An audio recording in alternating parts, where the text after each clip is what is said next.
Bonsoir à tous et bienvenue. Si vous nous rejoignez sur France 3 Côte d'Azur, vous êtes au bon endroit pour suivre l'actualité dans votre région. Le retour des sirènes. Jusqu'à jeudi, 5 communes des Alpes-Maritimes expérimentent un nouveau système voulu par le gouvernement, un système d'alerte et d'information des populations.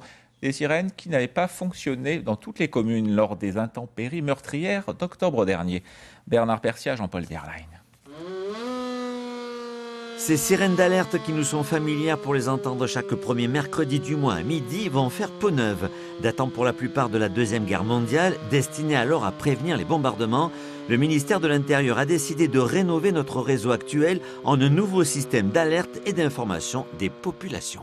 On a vécu dans ce département des événements tout à fait catastrophiques le 3 octobre. On peut imaginer à terme, avec ce type de dispositif, mais également d'autres dispositifs, par exemple des SMS, des panneaux à messages variables, pouvoir alerter beaucoup plus rapidement la population sur une situation et lui donner également très rapidement des consignes de mise en sécurité. Dans les Alpes-Maritimes, ce sont 5 communes qui seront raccordées au nouveau système, Mandelieu-la-Napoule, Saint-Laurent-du-Var, Nice, Comte et Grasse. Chacune le sera en fonction de critères qui lui sont propres. La ville est couverte par 3 plans de prévention des risques naturels prévisibles, que sont le mouvement de terrain, l'inondation et le feu de forêt. Et ensuite, en plus de ça, nous avons 2 risques technologiques, puisque nous avons le risque industriel, du fait de l'implantation d'un grand nombre d'industries sur la commune, et le risque de transport de matières dangereuses, c'est-à-dire en gros les camions d'essence qui viennent livrer les carburants dans les stations-service de la commune. Dans l'ancien système, les sirènes étaient déclenchées par le réseau filaire de France Télécom qui parfois pouvait saturer ou subir des pannes électriques en cas d'événement.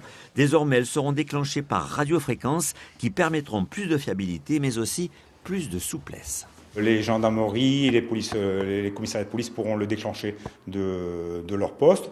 Au niveau de la mairie également, on pourra nous intervenir, donc déclencher lorsqu'on a un événement particulier sur la commune.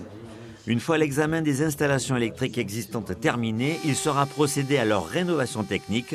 L'entrée en service des premières nouvelles sirènes est prévue dans 4 à 6 mois. Et c'est la fin de cette édition. Merci de l'avoir suivi. Pour plus d'informations, n'oubliez pas notre site internet qui s'intéresse ce soir aux statistiques de l'INSEE. Ce constat à Nice comme à Paris, 4 familles sur 10 vivent dans des appartements surpeuplés. À suivre la météo, le journal justement de France 3 Nice et à 19h30, le journal national. Très belle soirée à toutes et à tous.